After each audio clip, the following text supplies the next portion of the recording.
Hello. So everybody are now busy with their studies. Exam is coming very near, and you are learning a lesson of your life. That is how to study away from your institute, which also we didn't have done that. So you are unique in that context. So today we are going to discuss approach of acute rheumatic fever in children. How to approach a case of acute rheumatic fever in children, and this is an important cardiovascular disease for the children in our country.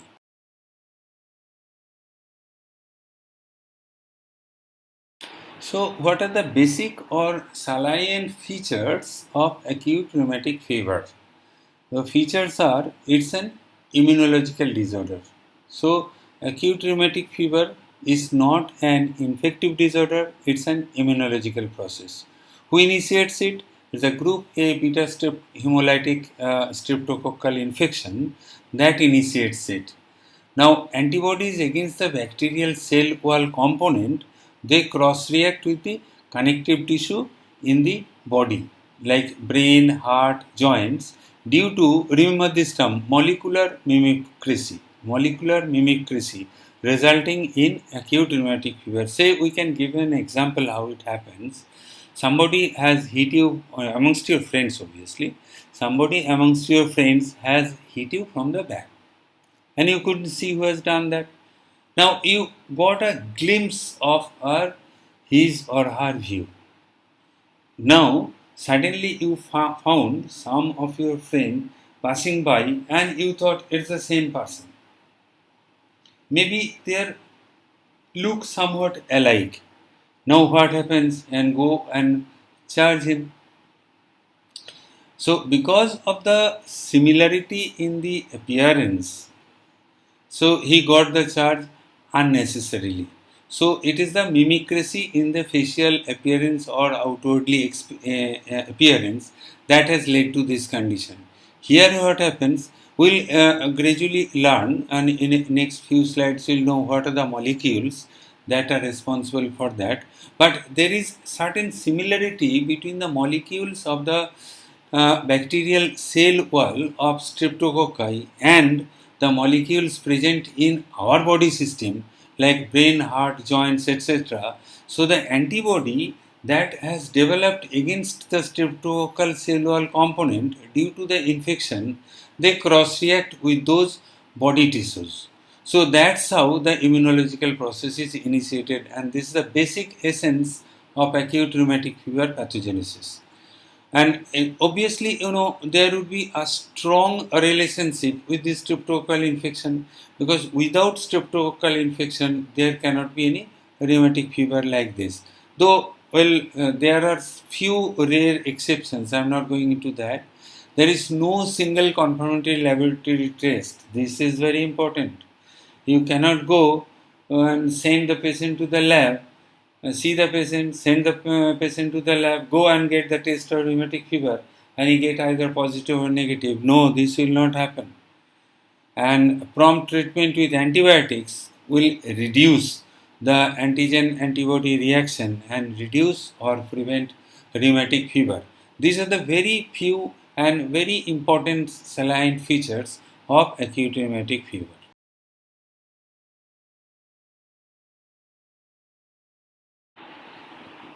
Now going into the epidemiology or the disease pattern. Previously in our student life, we used to see too many of rheumatic fever patients. Rheumatic heart disease was rampant in the world. Now it is getting less and less. What does it indicate? That prevalence of the disease is decreasing in India. Now, what is the present prevalence? Now, it depends on the diagnostic criteria. Like if the clinical diagnostic criteria is used, which we will discuss later on, incidence is around zero point 0.5 to 1 per thousand of the population. Now, with the inclusion of echocardiography as the diagnostic tool, the disease incidence increases or disease prevalence increases by around 20 times. It comes to 20 per thousand population. So that means the echocardiography is 20 times more sensitive in diagnosing acute rheumatic fever than the clinical criteria alone. Now again another thing is that how the streptococcal infection has developed. Following a sporadic attack of streptococcal infection, chance of rheumatic fever is 0.3%, that is 3 per thousand. Whereas in case of epidemics, that means when there is epidemic of rheumatic fever, the chance of infection increases by 1 to 3%, that is almost 10 times higher as compared to the sporadic one.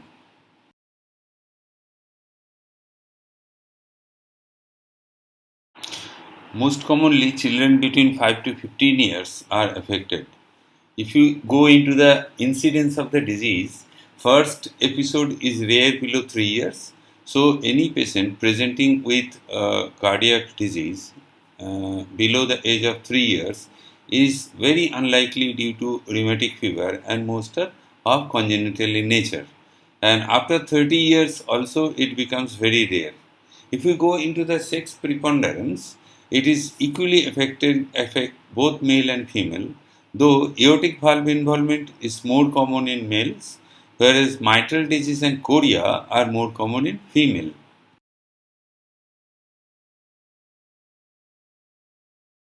Other predisposing factors they include poor socioeconomic conditions, overcrowding, and unhygienic living patterns.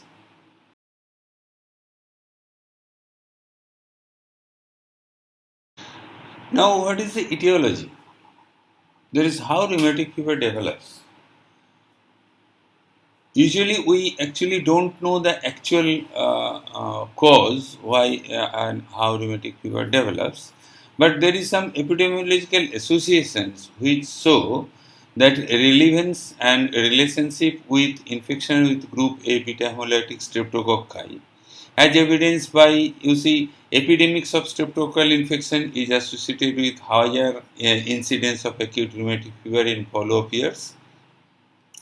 Seasonal variations of incidence of acute rheumatic fever and streptococcal infection are same. History of a preceding sore throat is available in almost 50% of acute rheumatic fever patients. Acute streptolysin O, which is an antibody marker of streptococcal infection, is raised in more than 85% of acute rheumatic fever patients, and penicillin prophylaxis for streptococcal infection prevents recurrence of rheumatic fever in patients who earlier had it.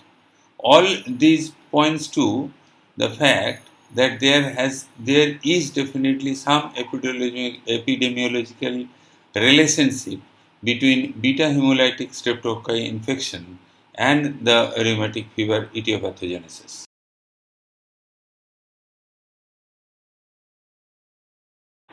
Now, having established that it is due to streptococcal infection, we need to see whether it is due to direct effect of infection or it is due to immunological phenomena.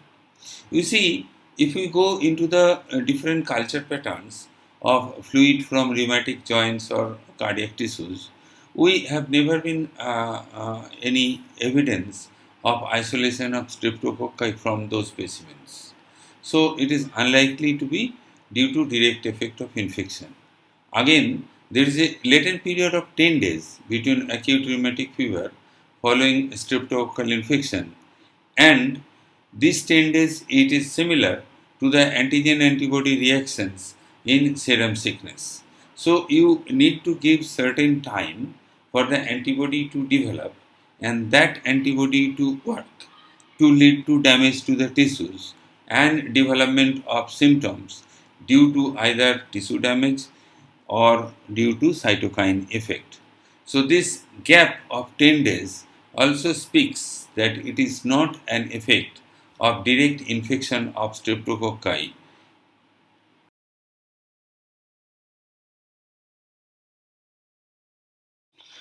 Now, following infection of rheumatogenic group A streptococci, and most commonly it is from pharyngitis rather than from dermatitis, These antigens are carried to the lymphocytes by antigen presenting cells, mostly macrophages.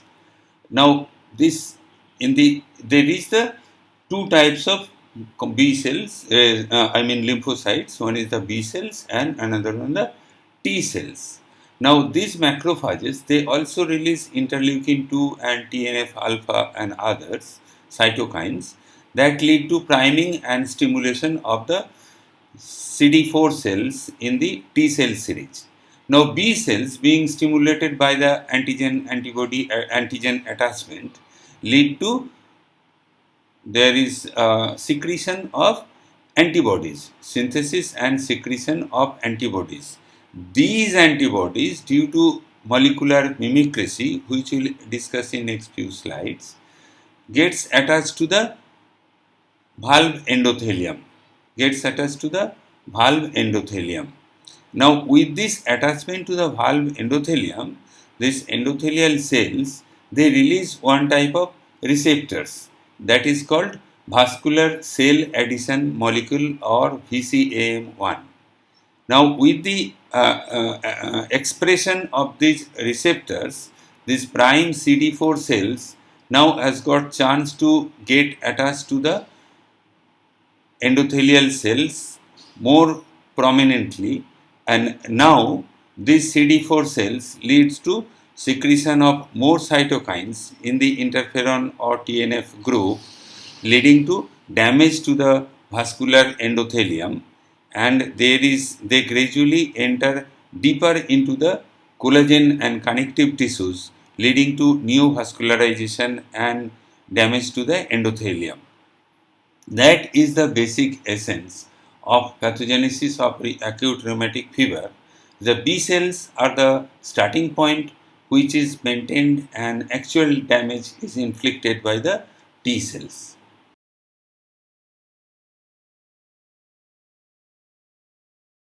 Now, what are those molecules which show molecular mimicry with the antigens or molecules of the streptococcal cell wall?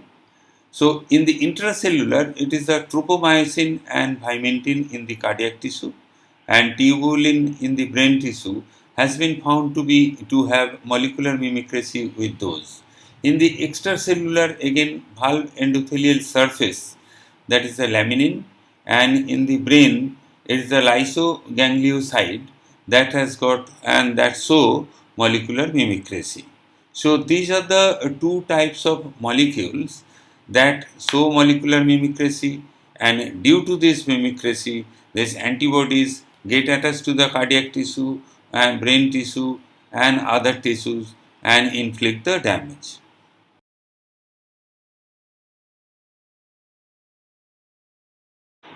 Rheumatic heart disease usually develops with repeated attacks of streptococcal infection, where the environmental factors, particularly overcrowding, etc., play a role. Precipitating event are the infection with group of streptococci carrying virulence factor in the susceptible host due to molecular mimicry between group A streptococcal antigen and the host tissue. There is an exaggerated T cell mediated immune response as you discussed earlier due to CD4 cells, and usually it is more prominent in genetically determined host factors who are susceptible to develop the disease. So that leads to first episode of acute rheumatic fever, and repeated episodes leads to is the driving factor or valvar inflammatory process and damage to the valve, leading to development of rheumatic heart disease.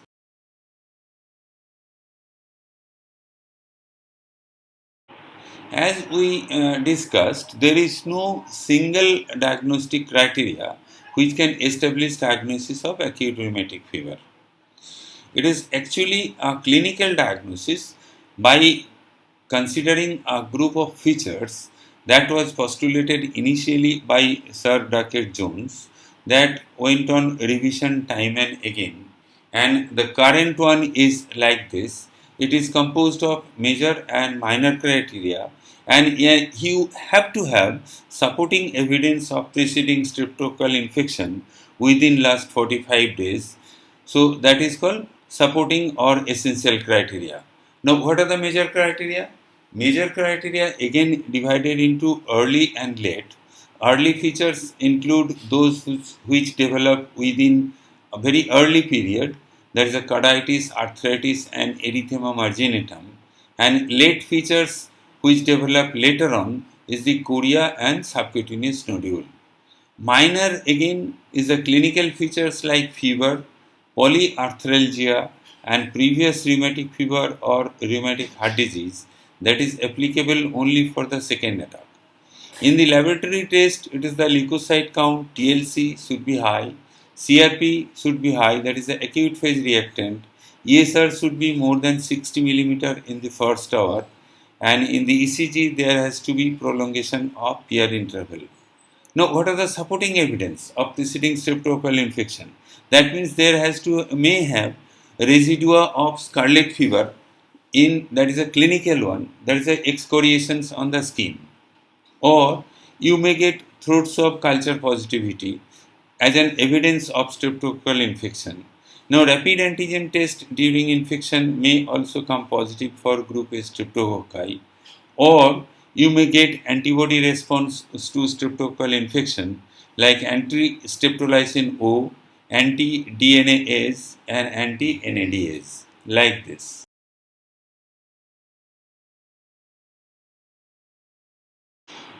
With the addition of echocardiographic criteria for the diagnosis of acute rheumatic fever, sensitivity of rheumatic fever diagnosis has increased 20 times. So, few salient features of echocardiography include enlargement of left atrium and left ventricle. In the mitral valve also, there is annular dilatation of the valves and elongation of the chordae tendineae to the anterior leaflet of the mitral valve leading to mitral regurgitation. Sometimes there may be rupture also. Echocardiography has improved recognition of carditis more than auscultation. Now there is another term has developed now that is called subclinical carditis. What is those? Those diagnosed by echo only. Clinically they are silent. And what is the significance? Most of those are advised penicillin prophylaxis for lifelong.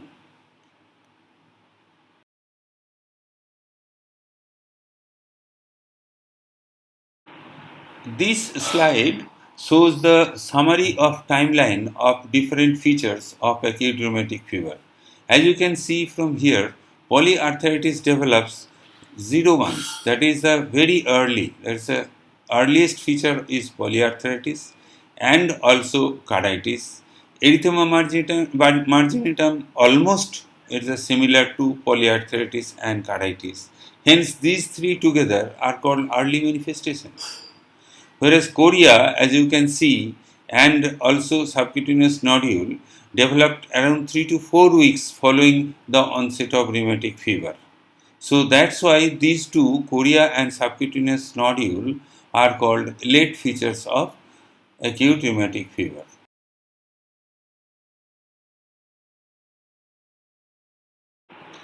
World Health Organization has developed criteria for diagnosis of acute rheumatic fever based on Jones criteria.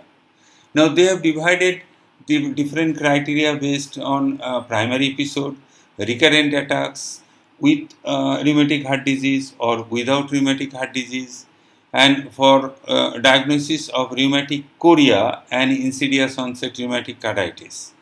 So the primary episode is diagnosed according to WHO by presence of two major criteria or one major and two minor criteria in presence of essential criteria. What is essential criteria? That's the evidence of preceding streptococcal infection within a time span of 45 days. And recurrent attack of rheumatic fever in a patient without rheumatic heart disease criteria is same as the primary episode. Now, recurrent episodes of rheumatic fever in a patient with established rheumatic heart disease. Now, rheumatic heart disease is already established. So, major criteria of carditis do not apply here. That's why presence of 3 minor and evidence of preceding streptococcal infection is taken into account for diagnosis of recurrent attack of rheumatic fever with established rheumatic heart disease. Remember, with established rheumatic heart disease, major criteria of carditis do not apply. That's why minor criteria are taken into account. What are the minor criteria? This is the clinical criteria, laboratory criteria, and electrocardiographic criteria. Rheumatic chorea, actually chorea is developed at a time where after a span of 3 to 4 weeks, when many times there is no other manifestation at all. So you don't get any major manifestation of according to Jones criteria or evidence of preceding streptococcal infection. That's why for diagnosis of rheumatic chorea or insidious onset rheumatic carditis, these criteria, major criteria or preceding streptococcal infection criteria do not apply. So chorea by itself is diagnostic due to rheumatic origin. Chronic valve lesions in rheumatic heart disease, again, they do not require any other criteria to be present. If diagnosed for the first time as having rheumatic MS or mitral stenosis, mixed mitral or aortic valve disease, they are taken as due to rheumatic heart disease.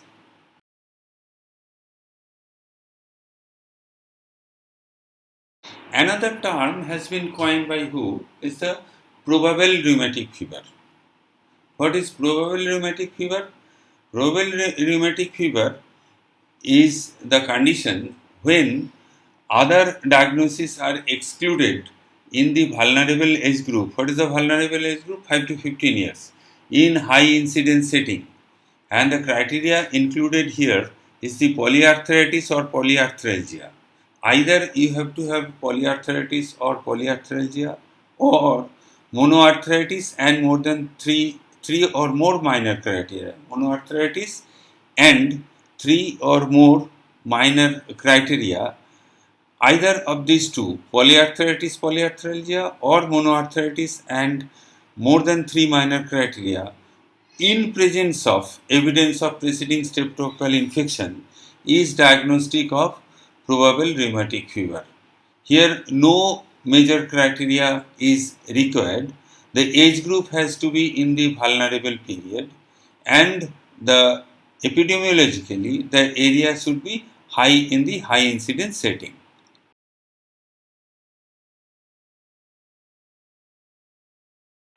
The essential character of carditis in rheumatic fever is that first we know we have already discussed that is an early manifestation. It leads to pancarditis. What do you mean by pancarditis? That means there is pericarditis, myocarditis and endocarditis. All three layers are affected. Clinical carditis is found in 60 to 70% cases and echocardiography can diagnose another 30%. So total by echocardiography diagnosis is around 90% of rheumatic fever and clinically silent in 30% of which can be picked up by echo. 80% of all patients who develop carditis manifest within first 2 weeks of life. So if the patient do not develop carditis within 2 weeks, it is unlikely to develop carditis due to.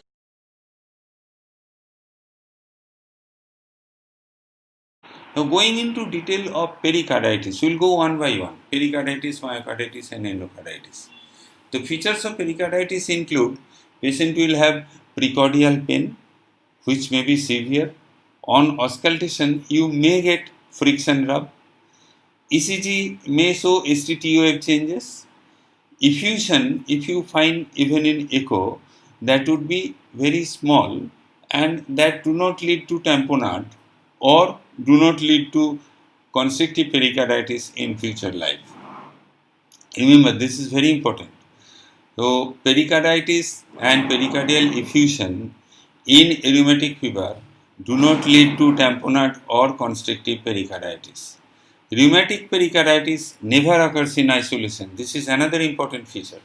It never occurs in isolation, always is associated with either mitral regurgitation or mitral and aortic regurgitation. It never occurs in isolation.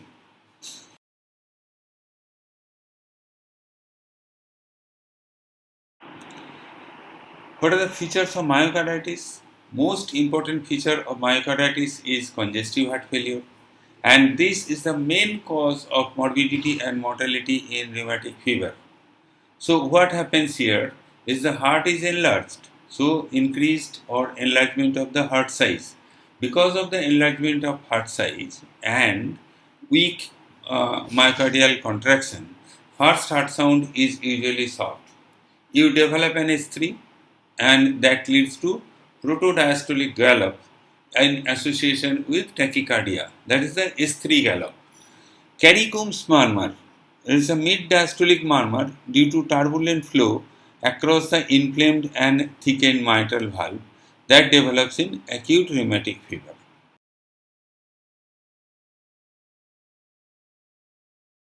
Now, if we go into the insight of valvular involvement in cases of rheumatic fever, we can see that the mitral valve is universally affected.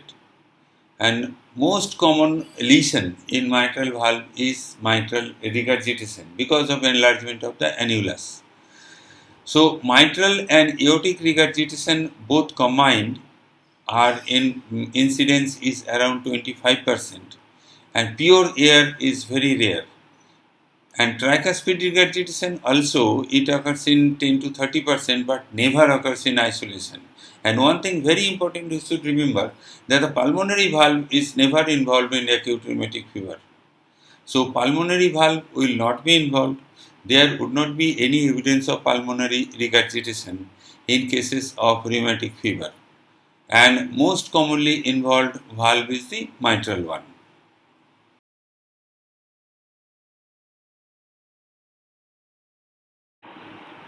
After going into the carditis part, let us go see how polyarthritis behaves in acute rheumatic fever.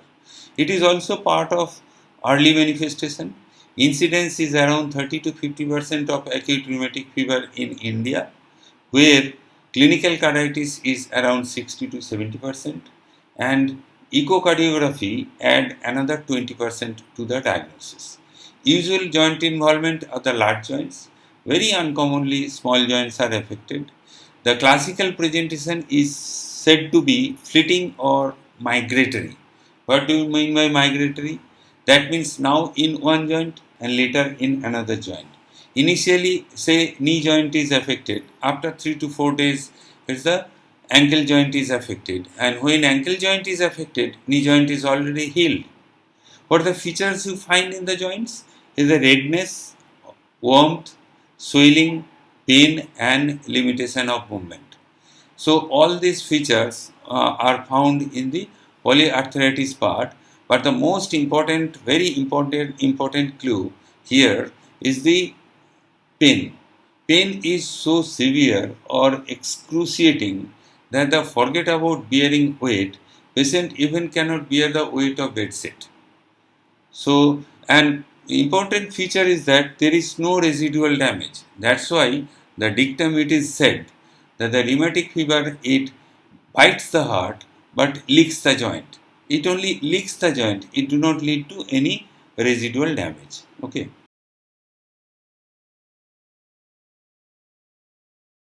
Erythema marginatum is less common, though it is an early manifestation. It is found in around 15% of rheumatic fever, but it's an uncommon event in India due to dark skin complexion.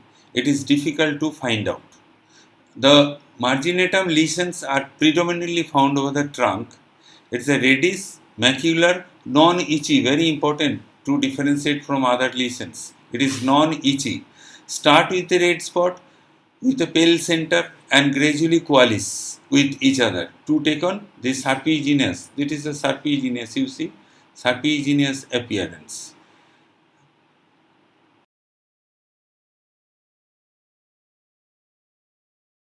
Another late onset feature of acute rheumatic fever is subcutaneous nodule.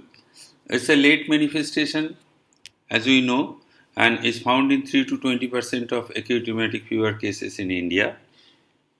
Usually, it appears around 6 weeks after onset of rheumatic fever. It may appear as early as 3 weeks, but never it's an early manifestation.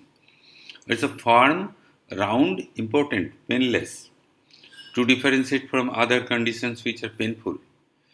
Firm, round, painless, size is around 0.5 to 2 centimeter, and usually it is not a single one, it comes in crops. It comes in crops. See, this is a single one you can see here. In the lower picture, you can 1, 2, 3, it comes in crops. Located over the bony prominences of the elbow, shin, occiput, spine, etc., and lasting for about 1 to 2 weeks, maybe up to a year. Up to a year. So it may be long lasting. Subcutaneous nodules are almost always associated with carditis. It is almost always associated with carditis. Like pericarditis, it is almost always associated with carditis. So this is a late manifestation of rheumatic fever.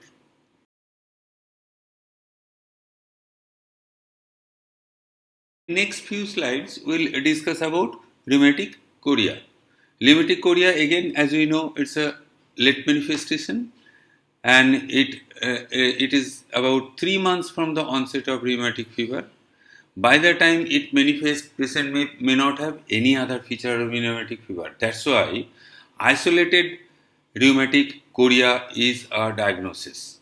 So it is, what is the pattern of movement? It is the involuntary movement, purposeless, jerky movement of the hand, arm, shoulder, feet, legs, almost throughout the body. Even the speech is deranged, gait is awkward, and a very important thing is that many times it is diagnosed with the parents come with the complaints of the child dropping things frequently. Is dropping things frequently is the parent's concern. They rebuke the child and sometimes come to the doctor to land up to the diagnosis of rheumatic chorea. Hypotonia is an important manifestation, and weakness, that is also an important manifestation of rheumatic chorea, both of which disappear during sleep and present during awake state. As you know, more common in females, rheumatic chorea is more common in females, and self-limiting course usually for 2 to 6 weeks. And you see the lower pictures, the few of the postures have been shown classically of rheumatic chorea.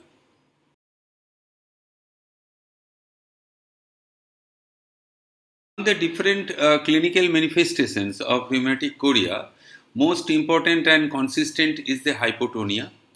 Then there are few signs we'll be discussing, like a milkmaid grip. You know how a milkmaid milks a cow? This is squeezing, then relaxing, again squeezing, then relaxing. You ask the patient to grip your index finger, you will get the same movement, waxing and waning of the grip. That is called milkmaid's grip. Pronator sign, whenever is asked to raise the upper arm above the head, the patient tends to pronate rather than supinate. So this is called pronator sign. Then another one is the spooning sign. Spooning sign is the dinner fork deformity. Remember the dinner fork deformity.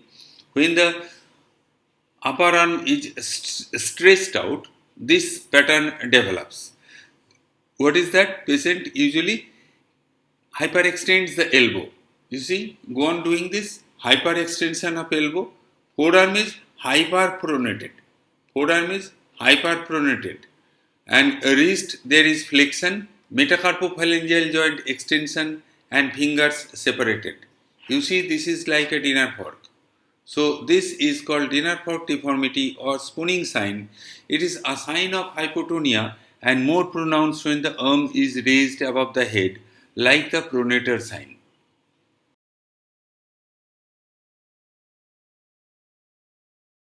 Complete the signs of rheumatic chorea. You have seen almost all of you have seen a lizard, and see how it opens the tongue. It suddenly opens the tongue, beats for few times, and again draws it in. So that is called lizard tongue or jack in the box tongue. When asked to protrude the tongue, patient protrudes momentarily and takes it back to oral cavity immediately. That is called lizard tongue. And hung up reflex is due to hypotonia. Knee jerk is pendular. You remember pendular knee jerk in cerebellar lesion. So it is called hung up due to superimposed choreic movement with the tendon reflexes. Okay.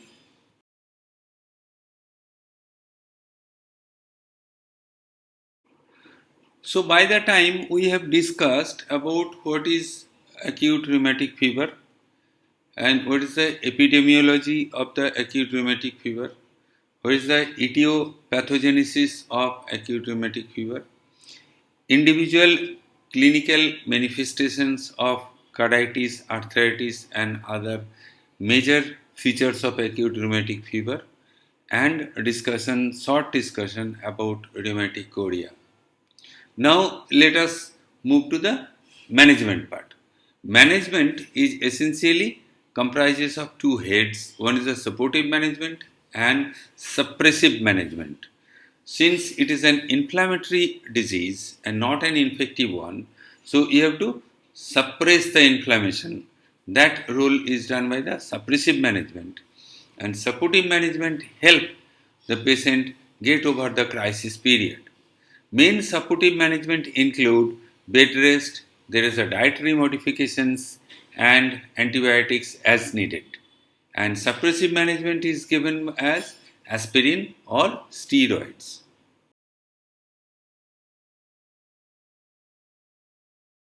In the management part, always remember that presence of carditis puts the patient at higher risk. Presence of congestive failure puts the patient at highest risk. Presence of arrhythmia puts the patient at highest risk. So the management would differ according to presence of this congestive failure, arrhythmia, or presence of carditis, or those patients which are not having carditis.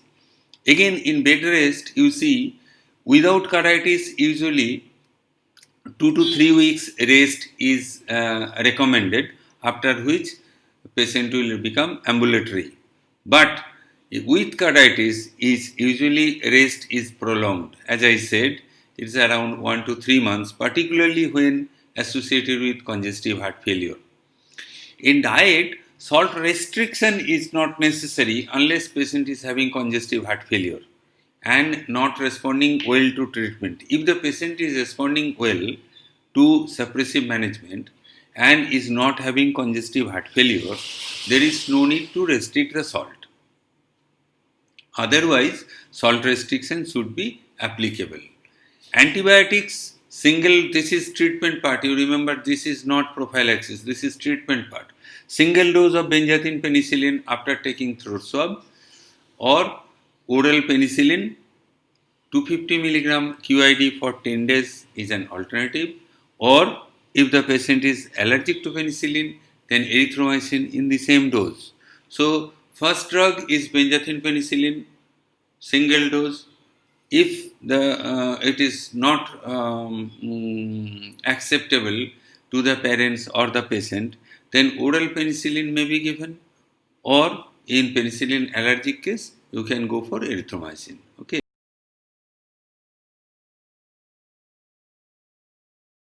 Now, what are the suppressive management? It is given as aspirin or steroid. We know that untreated rheumatic fever, it subsides by 12 weeks. So this 12-week window has to be covered by either steroid and aspirin. Which one is better? Now if we compare steroid and aspirin head to head, we can see that steroids act faster and is superior, at least in the early phase, as evidenced by if we compare pericardial friction rub disappearance.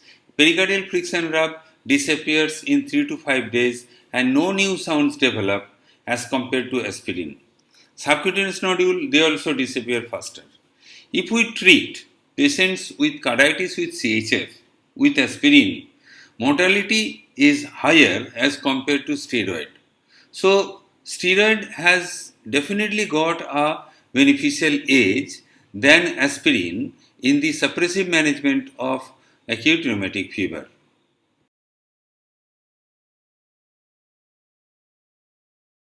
Now, how to select which one should be given in which condition? I mean, when aspirin should be given and when steroid should be chosen. Suppressive use guideline follows if patient is having carditis with CHF, steroid should be given. If the patient is having carditis but no CHF, it is steroid or aspirin but steroid is favored. Now patient is without carditis, then aspirin should be given. So it is better to remember any evidence of carditis should be treated better with steroid, particularly if it is associated with congestive heart failure.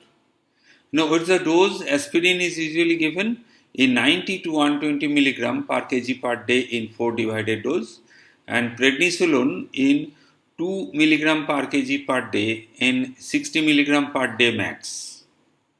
Now, how long? Aspirin is given full course for 2 weeks and tapered off in 2 weeks, full course for 10 weeks and tapered off in 2 weeks, a total of 12 weeks. Prednisolone again altogether total is 12 weeks, full course for 3 weeks only, followed by gradual tapering in 9 weeks. Now, there is some surgical management also in rheumatic fever when the patient do not respond to medical management, poor response to medical management as the main cause of mortality of acute hemodynamic overload due to AR or MR. So, poor response to medical management is the indication of surgical management of acute rheumatic fever.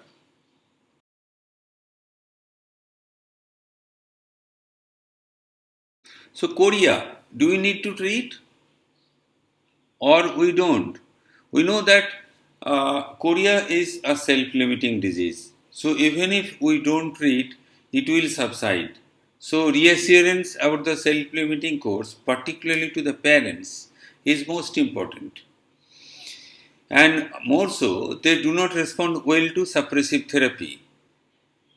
And mild cases, if reassurance does not work or the chorea becomes troublesome, in mild cases are treated with quiet environment and sedatives, simple sedatives like diazepam. If there is no response, then second line treatment is haloperidol or carbamazepine may be given. And how long it should be given? The guideline says that 2 to 4 weeks after clinical improvement, it can be stopped.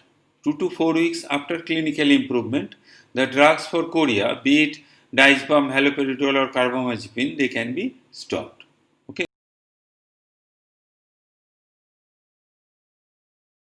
Now, finally, coming to the preventive part. There are grades of prevention: primary, secondary, and tertiary. We'll discuss here primary and secondary one. Primary prevention, does it mean? That is the steps that are taken before the onset of the disease. And secondary is after the onset of the disease to limit complications. And primary prevention includes identification and treatment of streptococcal sore throat so that rheumatic fever does not develop. Logistically, it is difficult, and conscious and educated parents are needed. Availability of adequate and equipped diagnostic facilities needed. Availability of medical facility and medicines like penicillin are needed. These are the few drawbacks, few corners which need to be addressed for primary prophylaxis.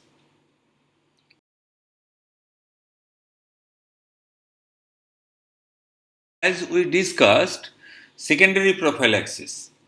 So that is given after the attack of rheumatic fever to prevent further attack of rheumatic fever. So primary prevention is following streptococcal infection to prevent the occurrence of rheumatic fever. Secondary prophylaxis is given after the attack of rheumatic fever has developed to prevent further attack so that rheumatic heart disease does not develop. What are the drugs used? Universally, benzathine penicillin is used in a single IM dose every 3 to 4 weeks in more than 30 kg, some say 28 kg, 12 lakh unit, and 6 lakh in less than 30 kg. In high prevalence areas, 3 weekly in more than 30 kg and 2 weekly in more than less than 30 kg.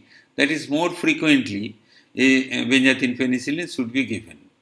Now, in patient do not accept, because giving injection every 3 weeks, I mean less than a month, is really troublesome, and this injection is really painful, really painful. So sometimes there is resentment and refusal on the part of the parents and the children.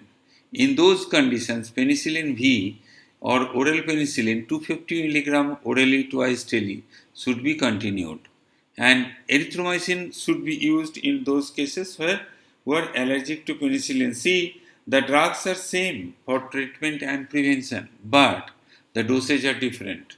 There 250 milligram used to be given 6 hourly, and in prevention it is twice daily. That's the difference. As may get fever for 24 to 36 hours following benzathine penicillin injection, it is preferable to give the injection in weekends, mostly in Saturdays, because they have got school off on Sundays, right?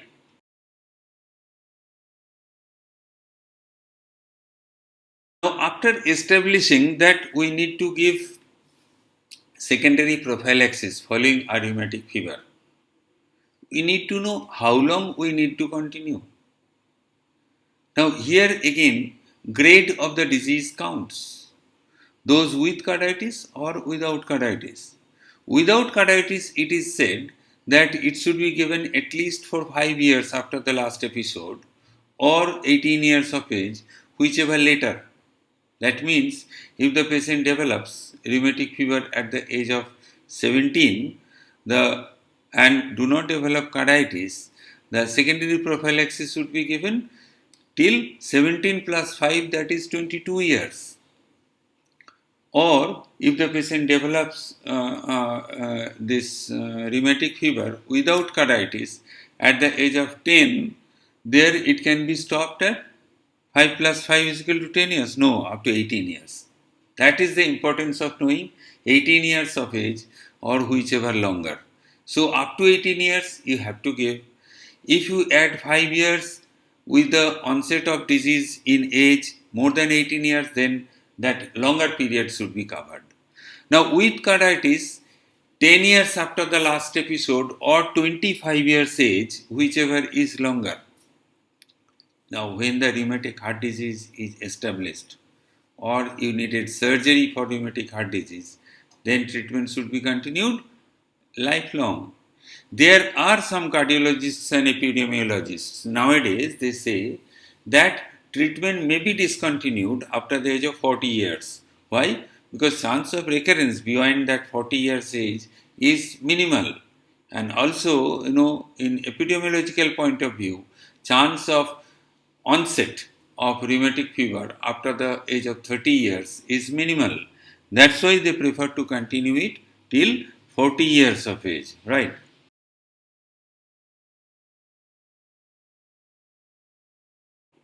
Now, diagnosis of primary or first attack of rheumatic fever we have discussed. According to Jones criteria, it's a clinical.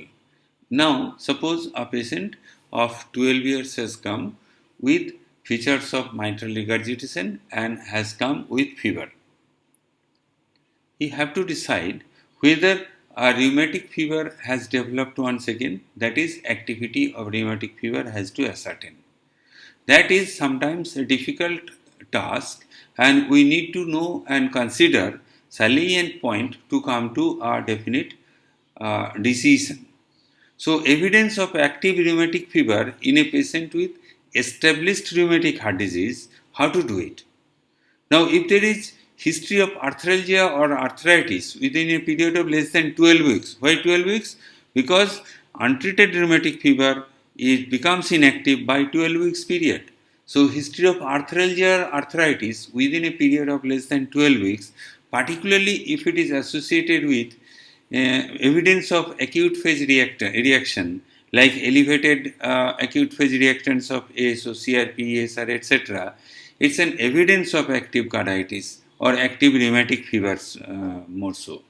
And evidence of carditis, if there is pericardial friction rub, it is an evidence of active carditis. Appearance of new murmur, patient with mitral regurgitation, if it develops evidence of or auscultatory finding of aortic regurgitation as well suddenly, who did have a mitral regurgitation as an isolated lesion, is having active carditis. Or if there is significant change in the pre-existing murmur, that also gives a clue of evidence of active carditis in a patient of rheumatic heart disease. All patients of rheumatic heart disease should show elevated ASO before they can be labeled as active. Now, presence of subcutaneous nodule, migratory polyarthritis, and erythema marginatum within a preceding period of 12 weeks is a satisfactory evidence of presence of activity of rheumatic fever in a patient with rheumatic heart disease.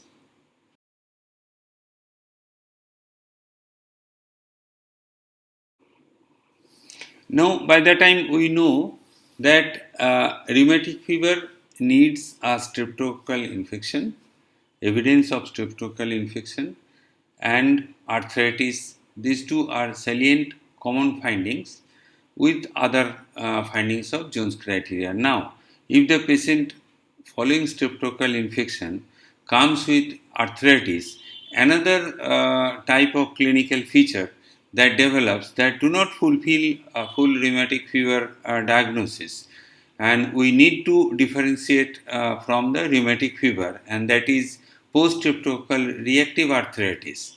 It does not fulfill the Jones criteria. And what are the differences? That is, the latent period is shorter. It's 10 to 14 days in rheumatic fever, whereas it is less than a week. Arthritis here, the typical is arthritis is additive. That is, after involvement of one joint, say knee joint, when ankle joint is affected, knee joint is also symptomatic, which is contrary in case of acute rheumatic fever where it is migratory. That is, when ankle joint is affected after knee joint, the sign symptoms of knee joint disappear. Now, response to salicylates. In rheumatic fever, response to salicylate is dramatic. Patient who is refusing even to bear weight of a bed sheet on the lower limbs, suddenly he is willing to walk following a salicylate therapy for 24 hours or 48 hours. This dramatic response is absent here. There is poor response to salicylates, and arthritis persists for a month of period of 2 or more. Now, evidence of recent streptococcal infection is mandatory in both the cases, and 6% develop mitral heart disease, but they do not qualify full-fledged rheumatic fever diagnosis and not associated with other manifestations. So, that is post-streptococcal reactive arthritis. We need to differentiate that from rheumatic fever, but we need to know that they can develop mitral heart disease as well. Okay. Now,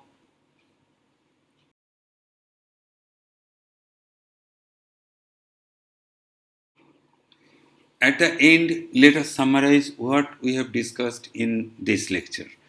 So, initially we had discussed about what is rheumatic fever, then what is the etiopathogenesis of rheumatic fever, what is the epidemiology of rheumatic fever, then how rheumatic fever is diagnosed, that is diagnostic criteria, what are the different terminologies associated with rheumatic fever, and clinical manifestations of rheumatic fever, their management, what is suppressive therapy and what is supportive therapy, and about the different conditions, I mean treatment of rheumatic chorea and these things.